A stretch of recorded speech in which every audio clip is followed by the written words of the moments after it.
de Curitiba, a partir de hoje, dia 11 de maio. O Grupo Jardim da Saudade realiza evento especial em comemoração ao Dia das Mães. Vai realizar uma ação especial no próximo domingo.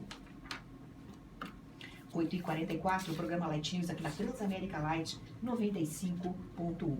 Revista Sustentabilidade, uma revista criada aqui em Curitiba para curitibanos e não curitibanos também, sobre esse tema que é tão importante, né? Sara Tempesta, bióloga, aqui conosco. Sara, bom dia, bem-vindo ao programa. Bom dia, Maria, bom dia, ouvintes. E Lucas Sequeto, também psicólogo, como eu, né? Lucas aqui conosco. Lucas, bom dia. Bom dia, Maria, bom dia, ouvintes. Lucas, resuma a ópera para nós. O que é essa revista e qual é, por exemplo, a frequência dela, qual a publicação? Ela está online, está em papel, como é que está?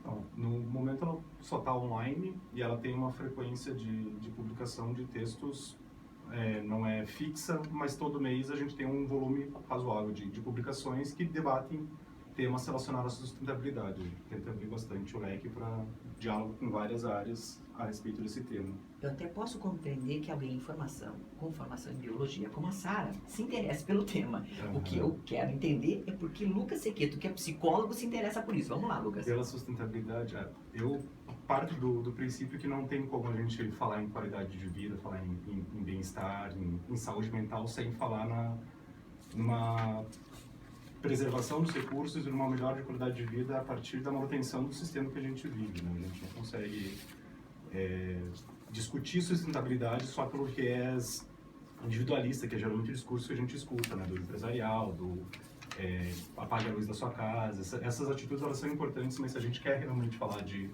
qualidade de vida e bem-estar, a gente precisa entender que a lógica sustentável precisa passar por um enfrentamento maior, né, do que esse só das atitudes individuais. A gente precisa discutir agronegócio, a gente precisa discutir povos indígenas, a gente precisa discutir como que essa relação de esgotamento de recursos afeta, inclusive, a subjetividade das pessoas. Você sabe, Lucas, que a primeira vez em que se falou sobre sustentabilidade aqui no programa foi há uns 10 anos atrás, mais ou menos, lá no 91 Rock.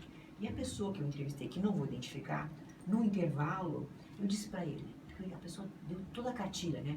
Porque devemos os recursos, isso, não sei o que, não sei quantos, porque... Eu disse, peraí, mas a sociedade, ela é sustentável? Dá para produzir algo de forma sustentável? E ele disse assim, não podemos pensar que o mundo, como é hoje, possa ser 100% sustentável.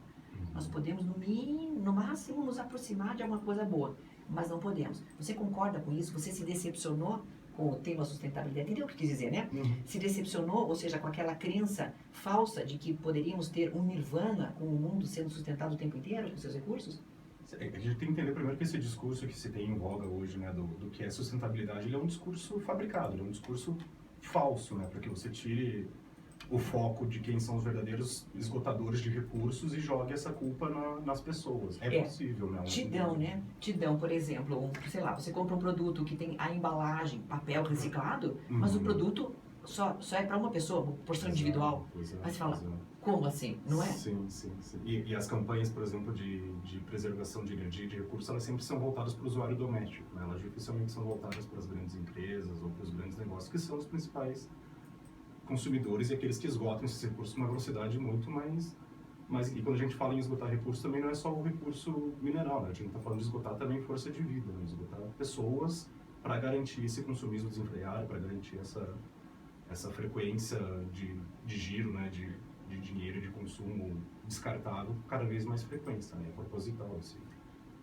E Sara, me conta uma coisa, a escolha desses artigos, ela se dá de que maneira? Vocês dão preferência para artigos acadêmicos de fácil digestibilidade, digamos, para o público em geral? Como é que se dá a escolha do que vocês publicam na revista Sustentabilidade? Então, Maria, a gente está muito feliz com esse projeto porque ele está aniversariando agora 2 anos e a gente descobriu pessoas anônimas incríveis. E que esse discurso que você acabou de mencionar da sustentabilidade, elas não atuam.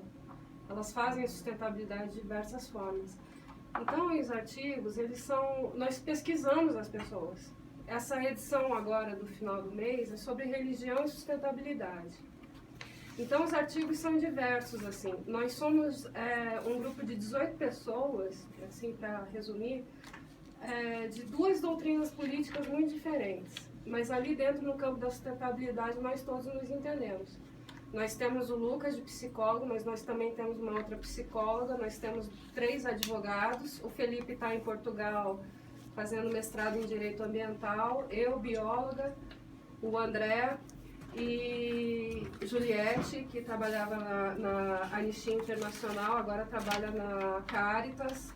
Tem o Felipe Storch, que voltou dos Estados Unidos agora, que está morando em São Gabriel, no Acre, morando numa aldeia indígena. Então, por essa variedade na equipe, nossos temas são diversos. A gente quer encontrar as pessoas diversas e sustentáveis. E não como você disse, como você pautou há pouco.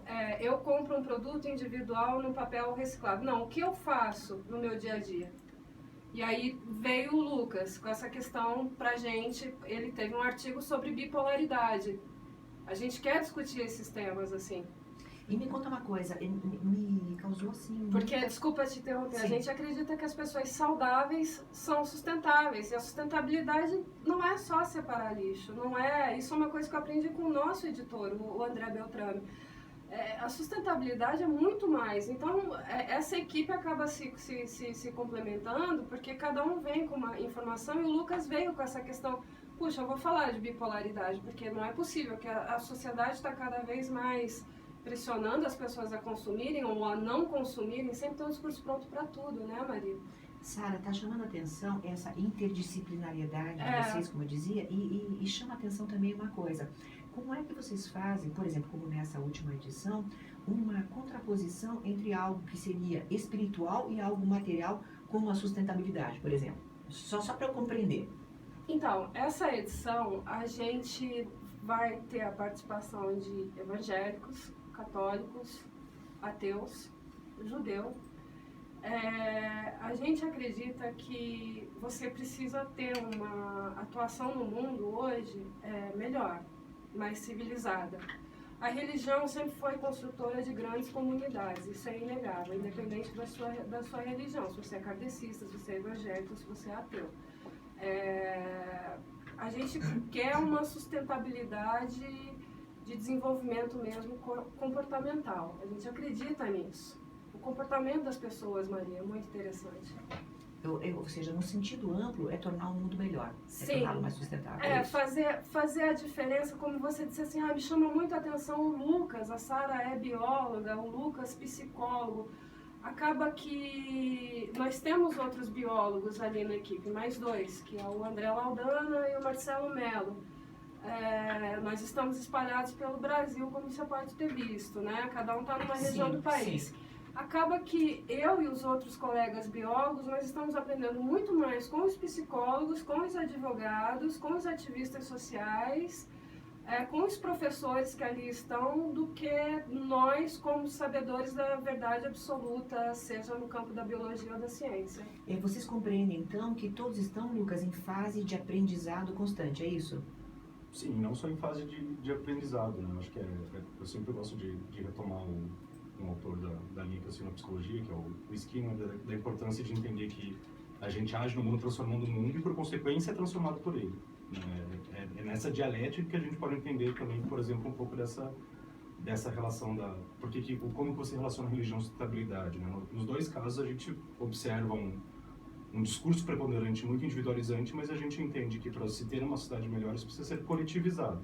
O discurso sustentável, o discurso religioso, eles só fazem sentido à medida que eles incentivam laços de solidariedade, laço de que você consiga enxergar a alteridade, consiga enxergar o outro e de uma maneira a não invalidar essa existência. A sustentabilidade também passa por isso. Parece estranho falar isso, porque quando a gente pensa em sustentabilidade, a gente pensa, de novo, naquela sustentabilidade fabricada, aquele discurso de economizar energia, de apagar a luz, de reciclar o lixo.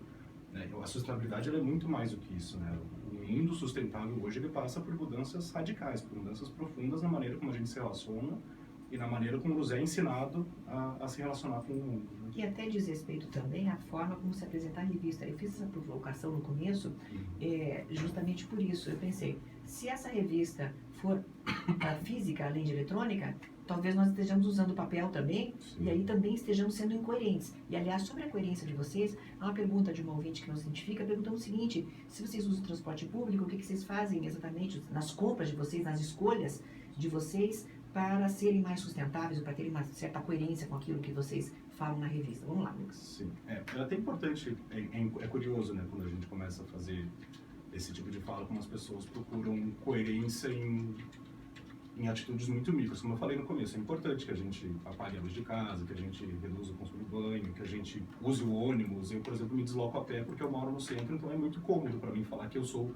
sustentável porque eu me desloco a pé. Mas aí a gente vai falar que o cara que mora na periferia, uma região metropolitana e usa o carro ou a moto para ir para o trabalho, ele não é sustentável, seria... Na minha visão, isso seria incoerente. Compreendo. Né? Vocês não polarizam o discurso. Isso. Entendi. Não Então você pode, de repente, se você quiser comprar um produto numa bandejinha de isopor, você pode comprar. Não Pode. Claro que pode. Mas você... A gente, como eu te falo, a gente faz as recomendações, a gente entende que você tem que ir avançando progressivamente na direção de minimizar o que eles chamam de pegada ecológica, do impacto que você deixa. Mas você se responsabilizar unicamente como...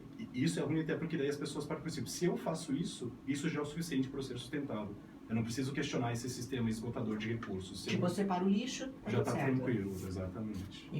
Eu queria complementar que a gente não prega o vegetarianismo absoluto ou veganismo, até porque a maioria das pessoas da nossa equipe não são vegetarianas ou veganas, alguns só são. Quanto ao consumo, como o Lucas falou, e você da bandeja de isopor, eu acredito, Maria, que os discursos muito pautados, muito enfatizados e polarizados, eles são perigosos.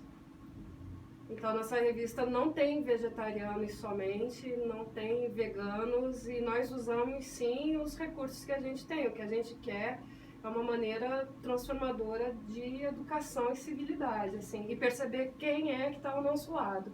Eu até não entendi a pergunta de uma ouvinte, porque eu não conheço a terminologia. Ela diz assim, será que acima da sustentabilidade não entra a educação ambiental? Vocês acabaram de falar isso. Desculpe, eu não conheço direito essa terminologia. Vocês tratam mais de educação ambiental? Vocês pensam isso? Uma coisa não se descola da outra. Não, acho que a Sara pode falar mais, mas eu não vejo como que uma coisa se separaria da outra. Ou se hierarquizaria, não, né? Não. A educação ambiental está totalmente inserida no contexto já. Não tem como separar. E me conta uma coisa, com a revista, vocês também pretendem fazer denúncias? Eu não sei, né? Porque, claro, uma coisa é fazer artigos sobre determinados temas, a outra coisa é também usar este meio, que é um meio também que pode ser utilizado para denunciar nos casos flagrantes em que haja um desrespeito a várias das nossas, por exemplo, leis ambientais ou coisas do estilo. Vocês já receberam esse tipo de denúncia? Pretendem colocar isso na revista também? Como é que funciona? A gente faz isso, Maria, mas de uma maneira mais educativa, mais pedagógica.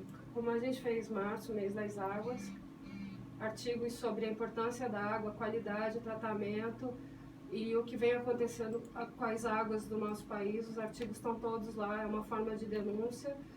Nós não queremos um discurso agressivo, nós queremos trazer pessoas com artigos que sejam componentes de um agente agregador, assim. Então, Águas de Março foi uma edição muito, muito bem-vinda, muito vista.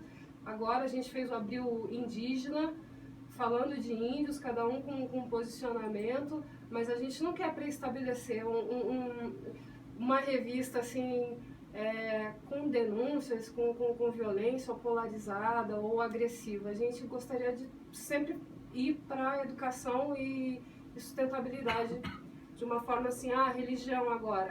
Religião sim, religião e sustentabilidade. Qual é a sua opção, né? As duas opções. Então, eu acho que a gente está com mais essa vontade, Maria, de informar, divulgar essas pessoas, essas opiniões. E as denúncias, elas acabam vindo nas entrelinhas do texto, como nós fizemos no Águas de Março. As pessoas, elas estão vivendo hoje, agora eu não vou falar como biólogo, vou falar como cidadão, uma bolha. Que o Brasil existe somente em Brasília, São Paulo e Rio de Janeiro. E o Brasil e o mundo hoje vivem um problema de água. E muito sério. Então, nós queríamos fazer... Então, a gente aproveitou o mês de março e falamos de água. Então, acho que essa seria uma forma de denúncia, de chamar a atenção das pessoas para alguns problemas. Eu tenho a agradecer, e só tenho a agradecer imensamente a presença de vocês. Global Sustentável é a página da revista de vocês. Ela tem hoje 2.210 curtidas. É pouco para um tema tão interessante. É muito para quem começou do zero, mas é pouco, creio eu, e perto do que vocês merecem. Vocês entenderam o que eu quis dizer, né? Então, por isso, nós vamos promover com essa entrevista, e não só, mas também curtir a página e vamos sempre que vocês tiverem algum tema interessante, a gente pode, né, fazer vocês participarem do programa com esses temas ou algum articulista de vocês, para que a gente possa promover ainda mais um tema tão importante. Gostei muito da não polarização da redação de vocês, acho muito bacana. Não importa a ideologia daqueles que compõem uma entidade, como aqui no programa a gente acabou de falar isso, não importa. O que importa é que todas as ideologias se respeitem. É isso que vocês fazem, né? Muito obrigada por estarem com a gente, viu? Eu que agradeço, Maria. Agradeço imensamente, então, a Sara Tempesta. Você sabe que é um nome forte, hein? Você não faz tempestade. Não. Desculpa a piada, né? Às vezes. Sara Tempesta e Lucas Sequeto aqui conosco. Muito obrigada por estarem conosco aqui no programa Light News. Obrigada. Obrigado. Obrigada.